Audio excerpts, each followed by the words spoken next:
आज 23 जानेवारी हिंदू हृदय सम्राट बाळासाहेब ठाकरे यांची जयंती आणि आज मोठ्या साहेबांची आठवण करत असताना त्यांच्यासारखा कडवट आणि प्रखट हिंदुत्ववादी आजपर्यंत देशामध्ये कधी झाला नव्हता आणि त्यांच्याच विचारांना, त्यांच्याच कार्याला, त्यांच्या प्रत्येक इच्छेला खऱ्या अर्थाने न्याय देण्याचं काम हे देशाचे पंतप्रधान आदरणीय मोदी साहेब आज करतायत. काल जे भव्य असं राम मंदिर अयोध्यामध्ये उभं राहिलं, प्राण प्रतिष्ठानाचा कार्यक्रम झाला आणि ते पाहिल्यानंतर बाळासाहेब काल असते तर त्यांनी शाबास मोदीजी अशा सामना वृत्तपत्रामध्ये हेडलाईन मारली असती.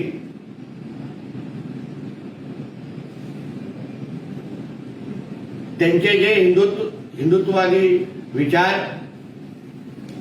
जे होते ते दुर्दैवाने त्यांच्या मुलाला पुढे घेऊन जाता आले नाहीत.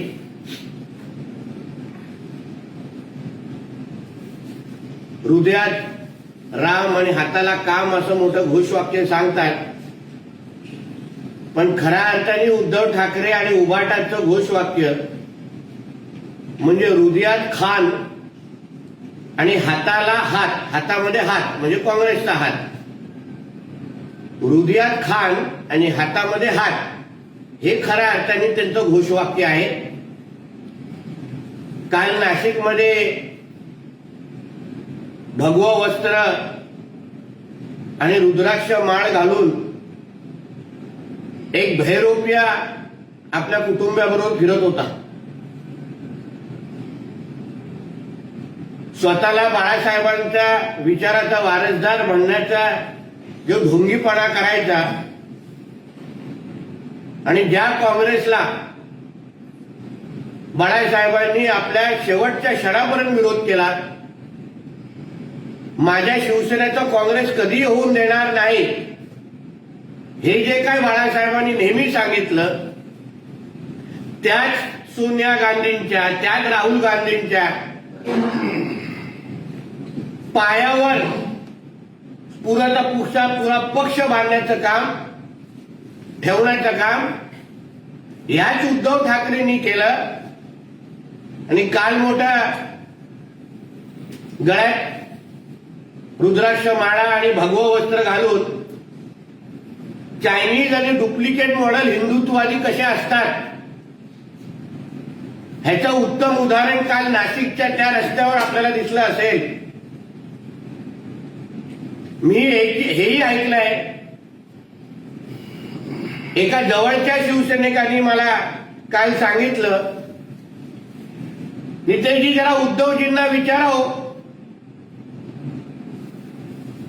की बाळासाहेब घालणार जे रुद्राक्ष माळ घालायचे ते नेमकं कुठे आहे? मातोश्रीमध्ये आहेत त्या कुठेतरी फेकून टाकलंय? ह्याचं उत्तर देण्याचं धाडस उद्धव ठाकरे आणि कुटुंब करणार आहे का? सत्ता असताना बाळासाहेबांना हिंदू हृदय सम्राट बोलण्यापासून लाज वाटायची. साधं त्यांचा फोटो लावण्याचं पण हे लोकांनी बॅनर पोस्टरवर बंद करून टाकलं. आणि आज जेव्हा रसातळाला गेले तेव्हा बाळासाहेबांची आठवण, बाळासाहेबांसारखा दिसण्यासारखा प्रयत्न हे भैरुपिया करतायत, हे डुप्लिकेट चायनीज मॉडेल हिंदुत्ववादी करतायत. यावरनं आता महाराष्ट्राच्या जनतेवर विश्वास आहे ना मूळ बाळासाहेबांच्या शिवसैनिकांचा विश्वास आहे. धन्यवाद. साहेब, रोहित पवारांची उद्या ईडी चौकशी आहे आणि त्यासाठी शरद पवार हे स्वतः पक्ष कार्यालयात जाऊन बसून राहणार आहेत रोहित पवारांसोबत, तर सुप्रिया सुळे त्यांना ईडी कार्यालयात सोडायला जाणार आहे. असं आहे की मीही माझ्या लहान मुलगा जो 8 वर्षाचा आहे त्याला कधी कधी शाळेत सोडायला जातो. चिंता वाटते की लहान मुलाला काय होऊ नये म्हणून. तसा अगर लहान रोहित पवार शेंबूड पुसत पुसत अगर ईडी कार्यालयात जात असेल तर पवार साहेबांना काळजी असेल. अन्यवेळी बाहेर मोठ्यातल्या मोठ्या बाता करायच्या, देशभरातल्या सगळ्या देश काय विदेशमध्ये पण मुद्द्यांवर आपलं मत प्रकट करायचं आणि तू स्वतःवर ईडी कार्यालयात आल्यावर मग तमाशे करायचे. हेच काम चाललंय. उद्धव ठाकरेंच्या नेतृत्वाखाली महाविकास आघाडी भक्कम करण्यासाठी आजचं अधिवेशन फार महत्वाचं आहे असं सिनेर म्हणतात. आज तर नाशिकमध्ये होणारं अधिवेशन हे जिवंत मुर्द्यांचं अधिवेशन आहे. श्रद्धांजली सभा आहे. उभाटा नावाची जो गट आहे, बचत गट आहे, त्याची एक ती छोटीशी तिथे सभा आहे. अशा सभेतून ना जनतेला मार्गदर्शन होणार ना कार्यकर्त्यांना मार्गदर्शन होणार. कारण का मुळामध्ये जी संघटना अस्तित्वात नाही, ज्या संघटनेला स्वतःचं चिन्ह नाही, स्वतःचं नाव नाही, नेमकं त्यांचा पक्षप्रमुख हे पद अस्तित्वात नाही, त्या संघटनेच्या अधिवेशनाला काय महत्व? अशी नाटकं हे आपल्या महाराष्ट्रात कानोकोपऱ्यात खूप होत असतात. आज नाशिकमध्ये होत आहे, त्याच्यामध्ये मोठी गोष्ट काय? मीरा भाईंदर नयानगरमध्ये राम भक्तांवर काही हल्ले झाल्याची काल घटना घडली आहे. आज मी स्वतः संध्याकाळी मीरा रोडला भेट देतोय. संध्याकाळी 6 वाजता पोलीस आयुक्तांबरोबर माझी भेट पण आहे. मीरा रोडवर जे काही नयानगरवरून जे काही जिहाद्यांनी जी काही नाटकं केली, जो काही तमाशा केला, त्यांना वाटलं हा नया पाकिस्तान आहे. पण त्यांना हे माहित नाही की राज्यामध्ये हिंदुत्ववादी विचाराचं सरकार आहे. गृहमंत्री म्हणून आमचे देवेंद्र फडणवीस साहेब बसलेले आहेत आणि आमच्या हिंदूंवर तुम्ही हात उचलाल तर तुम्ही काय 2 पायावर घरी जास्त काळ राहणार नाही. आणि आमचे तिकडचे सगळे हिंदू, आमचा हिंदू समाज हा एकटा नाही आणि त्यांची सुरक्षता करण्यासाठी आम्ही सक्षम आहोत. आणि पोलिसांनी पण हे लक्षात ठेवावं की गृहमंत्री कोण आहेत आणि मगच आमच्या हिंदू समाजावर लाठ्या माराव्यात. या सगळ्याचा समाचार घेण्यासाठी मी स्वतः मीरा रोडला जात आहे. बघू पुढचं तिकडे बोलू. ज्याची जी मस्ती आहे ती आता तिकडे गेल्यावर उतरू. उद्धव ठाकरेंच्या नेतृत्वाखाली सत्ता आणण्यासाठी आणि आमदार निवडून आणण्यासाठी आजच्या अधिवेशनात संकल्प केला जाणार आहे असं विनायक राऊत आणि वैभव नाईक यांनी एकत्रित स्टेटमेंट दिलं. मला वाटतं या दोन्ही माकडांनी पहिलं स्वतः कसे निवडून येतील याची काळजी करावी. मग विनायक राऊत असेल किंवा हा वैभव नाईक असेल, स्वतःचे निवडणूक जिंकण्याचे वांदे आहेत आणि दुसऱ्यांचे संकल्प करण्यापेक्षा स्वतःच्या मतदारसंघामध्ये तुम्हाला कसे सगळे सोडून जात आहेत, एक पूर्ण गाव भारतीय जनता पक्षमय होत आहे, त्याबद्दल चिंता करा आणि मग हे मोठे मोठे ठराव आणि बाता करा. कथित जोगेश्वरी भूखंड घोटाळा प्रकरणी रवींद्र वायकरांना पुन्हा ईडीचं समन्स बजावलंय आणि उद्या ते ईडी कार्यालयात हजर होणार. मात्र विरोधकांनी याला परत एकदा विरोध केलाय की विरोधासाठी विरोध होते. पण हे लक्षात घ्या, जोगेश्वरीमध्ये जो काही भूखंड घेतला गेलेला आहे, तुम्हाला ते पुढे रवींद्र वायकर दिसला असला तरी ते भूखंड आणि ते 5 स्टार हॉटेल मुळात उद्धव ठाकरेंनी बांधत होते, उद्धव ठाकरेंसाठी होतं. रवींद्र वायकरांच्या मिसेस बरोबर कुठली मातोश्रीची वहिनी पार्टनर आहे याचं उत्तर आज जो उद्या आता ईडी कार्यालयातून मिळेल. रवींद्र वायकर, सूरज चव्हाण, सुजित पाटकर हे लोकांना फक्त बळी दिलेला आहे, यांचा फक्त बळी दिलेला आहे, पुढे केलेला आहे. मागचा गॉडफादर कोण, मागचा श्री 420 कोण, हे आता येणाऱ्या दिवसामध्ये बाहेर येईल तेव्हा आपण उत्तर विचारू. म्हणून रवींद्र वायकर, सूरज चव्हाण, सुजित पाल यांना तर आम्ही मोजत पण नाही, पण ह्यांच्या नावाने कोण भ्रष्टाचार करत होता, कोण हॉटेल तिथे बांधत होता, त्या हॉटेल बांधत असताना किती गुजराती पार्टनर होते. दुसऱ्या म्हणजे तिथे आज नाशिकमध्ये गुजरातच्या नावाने खडी फोडली जाणार, सगळं काही गुजरातला नेतो असं बोललं जाणार. पण जोगेश्वरीमध्ये जे भूखंड बांधलं जात होतं ज्याच्यामध्ये स्वतः उद्धव ठाकरे कुटुंबाचा एक व्यक्ती आहे, त्याच्यामध्ये किती गुजराती आहेत त्याचं पहिला उत्तर उद्धव ठाकरे आणि कंपनीने द्यावं ना.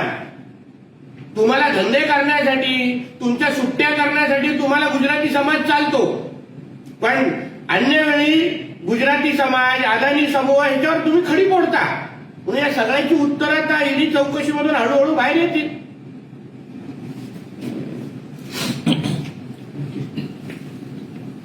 साहेब, सिंधुदुर्गामध्ये महायुतीचा मेळावा झाला, त्यानंतर उद्घाटनाच्या वेळी युतीमध्ये कुठेतरी धुसफूस आहे असा आरोप आमदार वैभव नाईक यांनी केला होता. काय करतो आमच्यामध्ये धुसफूस होण्याचं कारणच काय आहे? आमचा हाती फेविकॉलचा मजबूत जोड आहे.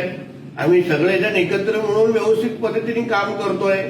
म्हणून आमदार वैभव नाईकांनी दुसऱ्यांच्या वारशावर जाऊन नाचण्यापेक्षा कधीतरी स्वतःच्या घरामध्ये काय होतं याबद्दल विचार करावा. तुमच्या जे काही महाविकास आघाडी नावाच्या जो तुमचा विषय आहे त्याची तुम्ही चिंता करा ना, आमची चिंता सोडून द्या. आम्ही सगळेजण एकत्र आहोत. आमची तुम्ही किती खोटी भाषणाची व्हिडिओ फिरवा, त्याच्यामध्ये खोटी माहिती पसरवा, आम्हा लोकांना महायुती म्हणून काही फरक पडत नाही. आम्ही त्याचा दखल पण घेत नाही.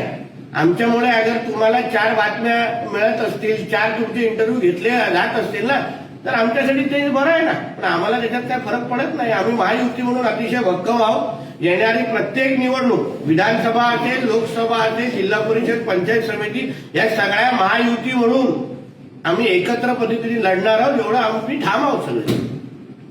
साहेब, यंदाच्या प्रजासत्ताक दिनासाठी अगदी खालच्या स्तरातील लोकांसाठी विशेष निमंत्रण पाठवलं आहे. सिंधुदुर्ग जिल्ह्यात एक परंपरागत रापण व्यावसायिक आहेत कुंडू कांदळगावकर यांना, तसंच दुसऱ्या स्वच्छता कर्मचारी म्हणून काम करणाऱ्या परुळे ग्रामपंचायतच्या प्रेमा जाधव यांना पाठवलेलं आहे. कसं पाहताय? मोदी सरकार आल्यानंतर अगर तुम्ही पाहिलं असेल, मोठ्यातले मोठे राष्ट्रीय पुरस्कार असो, हे मोठ्यातले मोठे महत्वाकांक्षी योजना असो किंवा मोठ्यातले मोठे निर्णय असो, त्या सगळ्यामध्ये तळागाळातल्या शेवटच्या व्यक्तीला सामील करून घेण्याचं काम मोदी सरकारच्या माध्यमातून वर्षानुवर्ष होतं. आणि त्याचं अजून एक उदाहरण तुम्हाला आता मिळालेलं आहे.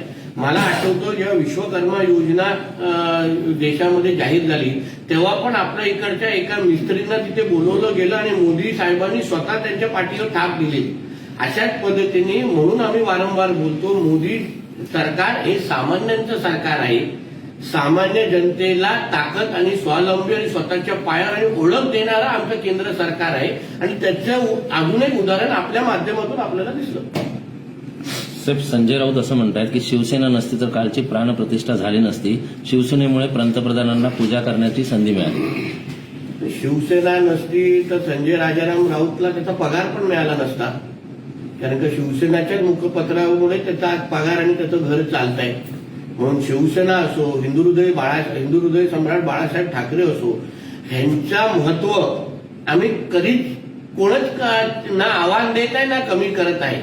पण तुम्ही ज्या तोंडाने शिवसेनाचं नाव घेता, ज्या तोंडाने बाळासाहेबांचं नाव घेता, तुमचं हिंदुत्वासाठी आणि तुमच्या स्वतःच्या मालकाचं, आत्ताचा जो उद्धव ठाकरे आहे त्याचं राम मंदिरासाठी योगदान सांगा ना. कुठे डीप फेकच्या नावाने एक फोटो तरी तयार करा. असा एका फावड्या माणसाचा हात वरती करताना आम्ही स्वीकारू का हा उद्धव ठाकरे आहे आणि टाळ्या मारून देऊ. एका बाजूला आमच्या फडणवीस साहेबांचा ओरिजिनल फोटो आला, दुसरा कुठला तरी मॉर बीप करून एक कुठला तरी फावडा माणूस दाखवा आणि दाखवा तरी उद्धव ठाकरे गेलेला तिकडे फावडा मारण्यासाठी. नाहीतर मस्जिद तोडण्यासाठी फावड्याची गरज असते ना, खोदणार कसं तिकडे. लोकशाही मराठी ऐका, पहा, जागरूक रहा.